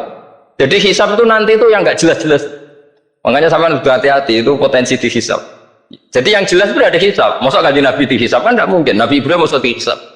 Fir'aun masa karena yang jelas surganya tidak dihisab, yang jelas nerakanya juga nggak dihisab. Dan nak saya pengajian ya teko dan dutan ya teko ini ya. Ini yang itu.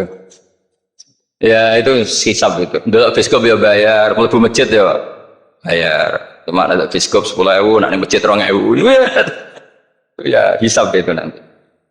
Jadi orang kafir yang karuan kafirnya itu istilah Quran fala nuqimu lahum yaumal qiyamati was.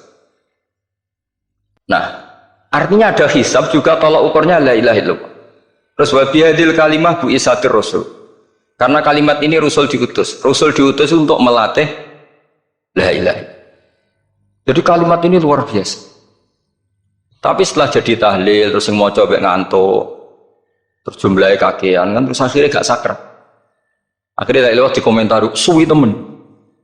Pemenang nak sing mimpin tahlil, wong tuwek terkenal suwi lagi tahlil dimimpin mbah niki, sing mburi mesti sambat, wah suwi mesti. Itu kriminal kita, itu kesalahan kita. Kalimat yang harusnya jadi tolok ukur surga neraka itu ukurannya kalimat itu. Kemudian kita nganggap kalimat itu sebagai kalimat yang apa? Prop. Itu juga sampai. Makanya kalau suwon sing mimpin tahlil jo suwi-suwi. Bismillahirrahmanirrahim ping 3 hadir terus bar. Untung niku semua ijazatnya hanya 3 kali. Itu kok udah dipirang-pirang niku. Tapi nak la ilaha illallah tolong gak hadir ya tak baleni nah dadi 6. Kok gak hadir? Jebule ping 1000 pun ndak hadir, ini yang masalah. Sekolah waca ndak ini supaya sampean ngerti kalimat itu menjadi kualitasnya bagus ndak itu karena cara pandang. Itu tadi kalau sampean mikir surga dibikin semewah itu dengan fasilitas bidadari secantik itu, semuanya kelas A, itu ya bagi yang menerima la ilaha illallah. Neraka dibikin se ekstrim itu juga bagi yang nolak. Jadi ini kalimat pembeda, makanya kalimat tuh hakin alaiha nahya wa alaiha nam wabiha atau alaiha. Ijazah gini, usumnya usum. Wabiha atau alaiha. Tren ini gini, wa alaiha atau wabiha. Wabiha itu pas wa alaiha. Enggak yang di sini umumnya. Alaiha nahya wa alaiha namut wa alaiha atau wabiha. Wa alaiha atau wabiha. Oh berarti orang jelas prinsipnya, enggak jelas. Gak jelas.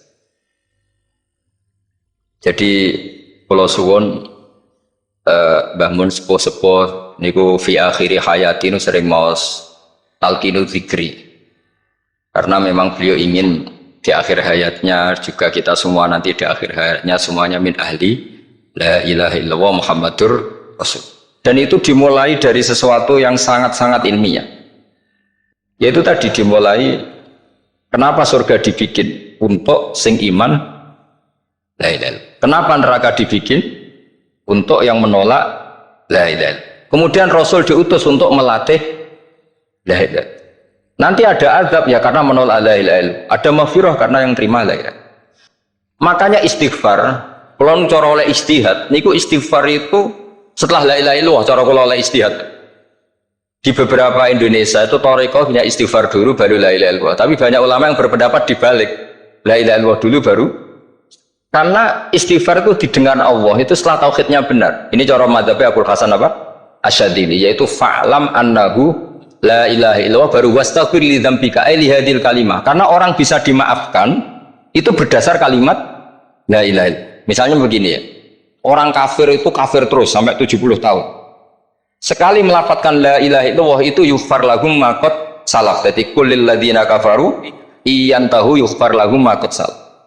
Artinya orang kafir itu belum pernah tahlil, belum pernah istighosah. Ya belum pernah istighfar, tapi sekali melafadzkan la ilaha illallah secara sah langsung yughfar lahum maka salah. Berarti dulu mana la ilaha illallah sama istighfar untuk kepentingan dimaafkan Allah? La ilaha illallah cara madzhab Abu Hasan Asy'ari karena alasannya wong kafir sing kafir wae tanpa istighfar asal kalimat la ilaha illallah benar langsung yughfar lahum maka salah. Jadi cara pikiran Abu Hasan Asy'ari itu la ilaha illallah yang benar dan kamu baru istighfar. Nanti insya Allah pasti dimaafkan bi la ilaha illallah. Jadi fa'lam annahu la ilaha illallah baru wastaghfir li dzambika bi hadil kalimah. Karena sahnya istighfar setelah kalimat ini sah. Itu orang kafir yang kafir berpuluh-puluh tahun itu langsung diberi bonus sama Allah yughfar lahum maka salah. Nah, ukuran iyan tahu pakai apa coba? Hei para wong kafir nak kowe mendo sangka kekafiran, ukurannya pakai apa? La ilaha. Tadi la ilaha benar langsung yughfar lahum. Makanya ngetikne Farsoti, Sayyid Jafar Soti beberapa lama arja ayatin fil Quran adalah qulil ladzina kafaru yantaru yughfar lahum. Jika mau kan apa siswa malaikat, dia wong kafir 70 tahun Gusti. Mau celek lu pisan langsung jenengan sepuro, mosok kula Imam Tahlil mboten jenengan sepuro. Ya, tapi maksudnya nak malaikat, tapi gue golek wajib lah gue dengar berkorban itu, sebagai masalah kan, suara ikhlas sih malah masalah. Nasi gurih malah menang, tapi kalau cari lo agak gremeng, pergo suwen. Karena kesuwen wong gremeng sing dosa sing tahlil apa sing gremeng? Sing tahlil ya malah dosa pergo kesuwen, sing gremeng dosa wong kalimat thayyibah kok di gremengi. Nah terus no sing undang ya malah dosa bisa ribet kan? Ya ora ono fikih ngono ya ora. Maksudnya kalau cerita daripada rawan dosa ya mendingan la ilaha illallah sing ora grem. Carane piye? Sing mimpin ya sing fase sing cepet. Kene insyaallah. Oh teng desa kula anggere muni tahlil dengan Gus Bakso nang kabeh mesti cepet. Jamin mesti cepet. Kalau ya sering ngomong, aku cepet lagi luwih mati sing suwi ya. Kok suwi mari dosa gremeng ya perkara kok merkono. Lagi kan dosungkan wae kula. Nah, tengah adat masyarakat kan nggak sampai gue sampai anak kiai kan sungkan tadi kiai sing tua akhirnya malah cepet. Dan ini harus dielmoni. Saya ulang lagi ya. Sebetulnya dalam Thariqah Syadziliyah itu la ilaha illallah dulu baru istighfar. Alasannya apa? Sihhatul istighfar itu ba'da sihhati la ilaha illallah. Jadi dia bawa oke. Qulil ladzina kafaru iyantahu yughfar lahum ma qad salaf. Saiki intiha anil kufri. Berhenti kekafiran dengan kalimat apa? La ilaha. Itu langsung yughfar lahum ma qad salaf. Dan Allah ngendikan fa'alam annahu la ilaha illallah baru wastaghfir lidzab. Ai bihadil kali. Artinya gini, bisa saja istighfar kita itu tidak didengar Allah karena tauhid kita tidak pernah benar. Mau ngelafat notok tapi tauhidnya tidak benar. Maka terus dibulutuhkan latihan-latihan dari ahlul ilmi, misalnya kayak Imam Sanusi, kayak Imam Asy'ari, itu pelatihan-pelatihan la ilaha illallah dengan pemaknaan yang luar biasa. Misalnya begini, ambil saja la ilaha illallah itu dengan makna seperti ini. Tidak ada sesuatu yang maujud kecuali disebabkan oleh yang super maujud. Alam raya ini, langit bumi ini kadung berstatus maujud. Kan nggak mungkin yang maujud diciptakan yang tiada. Nak ngono mau hadhil maujudat khalaqaha wajibul wujud. Lah wajibul wujud ini yang bernama Allah Subhanahu wa ta'ala. Maka kualitas Anda iman tuh lebih tinggi. Selama ini kan enggak. Orang no pangeran kecuali Allah. Terus Allah itu yang siapa? Ya Allah yang siapa itu harus kamu berani mensifati. Allah belum pernah menceritakan dirinya di Quran kecuali beliau dia mensifati zatnya. Saya adalah yang khalaqas samawati wal ardh misalnya. Saya adalah zat yang begini. Karena itu dengan cara itu bisa dikenali. Ya, dengan cara itu bisa dikenali. Makanya Allah itu harus kita kenali, yaitu lewat ma'rifatullah. Ibadah tertinggi adalah ma'rifat. Ya caranya ma'rifat tadi dimulai. Gak mungkin alam raya ini kemudian diciptakan oleh al-adam, sesuatu yang tidak ada. Pasti yang namanya maujudat diciptakan yang maujud. Karena maujud ini maujud pencipta harus super. Nah, super itu bahasa Arabnya wajibul wujud. Karena pencipta harus awal. Gak mungkin Fir'aun itu Tuhan lahirnya di bumi, berarti dulu buminya ketimbang Fir'aunnya. Tuhan-Tuhan yang lain juga begitu, masa dulu buminya ketimbang Tuhannya. Makanya Allah pasti Tuhan betul, karena bersifat awal, bersifat qadim. Nah kalau kamu mulai latihan gitu, iman kamu itu bil bayyinah. Dan syaratnya iman yang benar adalah bil bayyinah. Bayyinah itu jelas welo-welo. Makanya semua Nabi memaklumatkan diri, qul inni ala bayyinatim mir rabbi.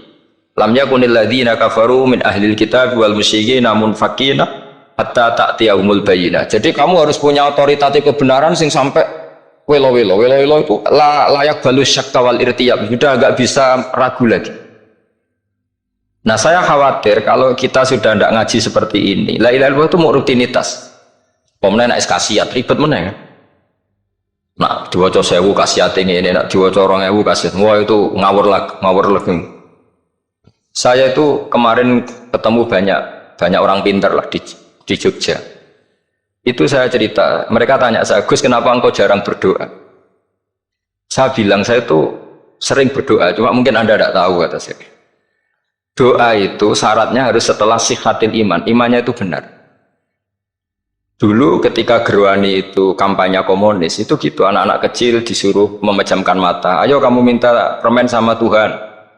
Ternyata nggak dapat permen, suruh memejamkan mata lagi, coba minta sama bu guru, terus dikasih apa? Permen. Oh berarti yang ada bu guru, bukan Tuhan. Artinya apa? Kalau umat Islam ini Islam ya, Islam ini kamu jual dengan doa, kemudian doa dipakai tolok ukur Islam bener apa enggak, habis kan? Banyak orang ingin jadi Kapolri, jadi gubernur, jadi apa, mengundang orang-orang kondungo. Pas nyangoni akeh gak mandi, mesti dihujat deh. Dan sing donga yang ngerti nak mandi, potongan wong seneng duit itu kan insya Allah mandi lah kan kira-kira. Jadi korbannya itu Islam kalau terus menerus doa yang dipakai apa? Transaksi. Maka doa itu nomor 2 atau 3, nomor 1 itu ya iman tadi, ma'rifatullah itu nomor 1. Bukan doa, karena kalau doa dijadikan nomor 1, takutnya itu dipakai ukuran. Makanya ketika orang kafir minta sama Nabi, minta itu ya bahasa Arabnya doa. Untuk mengubah Mekah jadi begini, untuk mengubah Mekah jadi makmur, jadi ada sungainya, roh. Nabi gak mau. Padahal Nabi kalau doa pasti mustajab apa enggak? Tapi andikan itu diturutin, maka ukuran iman selalu pakai doa. Dan itu bahaya jangka panjang, karena Nabi Perso pengganti beliau-beliau, kamu-kamu yang nanti doanya tidak mandi, itu bahaya, itu enggak prospek cara hitung-hitungan. Iya nak zaman Nabi donga mesti mati. Nah, ketika era sampean, dia nak kiai tenan pak. Kalau donga anak sugih, nak sugih kira kiai kan ribet. Mungkin dewi kiai ora sugih kan ribet kan. Maka kita sebagai ulama itu punya hitung-hitungan. Nah beda dengan pakai ma'rifatullah. Misalnya begini, ini contoh paling gampang. Orang kafir itu dulu mengukur kebenaran Muhammad. Mereka tentu manggilnya Muhammad. Muhammad kalau kamu mengklaim bahwa orang mati bisa hidup lagi, coba mbah-mbah kamu yang sudah mati bangunkan. Kalau bisa berarti kamu benar, kalau enggak ya enggak. Pertanyaannya itu yang fatu bi abaina in kuntum apa? Shodiqin. Pertanyaannya, ngukur kebenaran dengan cara itu yang bikin standar siapa? Nah, Nabi itu sempat terdesak karena itu dipakai ukuran. Tapi kalau pakai ilmu mantek, jawabannya lebih gampang. Ngukur kebenaran dengan cara itu versi siapa? Versi saya. Kamu benar itu kalau bisa membangkitkan orang mati. Terus dari Nabi ya, kalau versi kamu ya kamu yang membangkitkan, nanti ditanya bareng-bareng. Loh ini kan kita seperti itu kan, kita sering. Artinya apa? Islam ini yang bisa mengawal hanya ilmu. Doa itu nomor 2, yang bisa mengawal Islam hanya fa'lam, harus ilmu annahu la ilaha illallah. Ketika orang kafir lo tanya, Muhammad kalau kamu Rasul betul, fasayir jibala Makkah, jibala Mekah kamu jalankan kemudian jadi emas. Dan orang-orang yang mati bangkitkan, kemudian kita tanya, adinuka hakun amla, agamamu benar apa enggak? Nabi andikan minta kira-kira dituruti Allah apa enggak? Mesti dituruti. Tapi masalahnya, masa menunggu itu Masa Allah menjadi Tuhan nunggu itu? Allah selalu Tuhan, baik orang percaya atau tidak. Makanya Allah tidak mau nuruti. Karena itu jadi profit jangka panjang. Iya kalau Nabi mustajab doanya, terus era umatnya seperti ini. Sing kiai ini bedino dalail ora mesti mandi dongane. Wes asing tirakat lah ora mesti mandi dongane. Nak bab donga niku wis padha wae lah. Misale mesti mandi nak wong waras mesti dinggo donga husnul khotimah, ora dinggo golek sugih, mesti amatir. Lah masalahnya nek dinggo husnul khotimah bagi mereka yang kedonyan ya gak ngefek, dianggap tidak prospek. Panjang kan? Makanya itu pinternya Nabi nomor satu itu al ilmu fa'lam annahu la ilaha lagi wastaghfir li dzambi. Jadi kalau suwon kenapa ini cerita Mbah Mun kenapa akhir-akhir beliau sering talqinul zikri, sering melatih zikir, itu sirinya diantaranya bahwa kalimat ini harus menjadi kalimat super, kalimat sing alaiha nahya wa alaiha namut wa alaiha nub'ats atau wabiha nub'ats insyaallah ta'ala minal. Ya itu tadi, kita sebagai kiai itu ikut menjaga ini. Jangan sampai kalimat ini membosankan. Tahlile suwi, barbar, terus gitu, ono sing nyoal la ilaha illallah Muhammadur Rasulullah lane kurang panjang, wakaf taora terus panjang. Bahwa agama ini dimulai hatta ta'tiyahumul. Jadi sesuatunya harus benar-benar sampai jelas. Orientasi para ulama dulu itu cara menerangkan la ilaha illallah itu sampai difahami an bayinatin. Makanya semua nabi memaklumatkan diri kul inni ala bayinatin mir rabbi. Sampai di situ.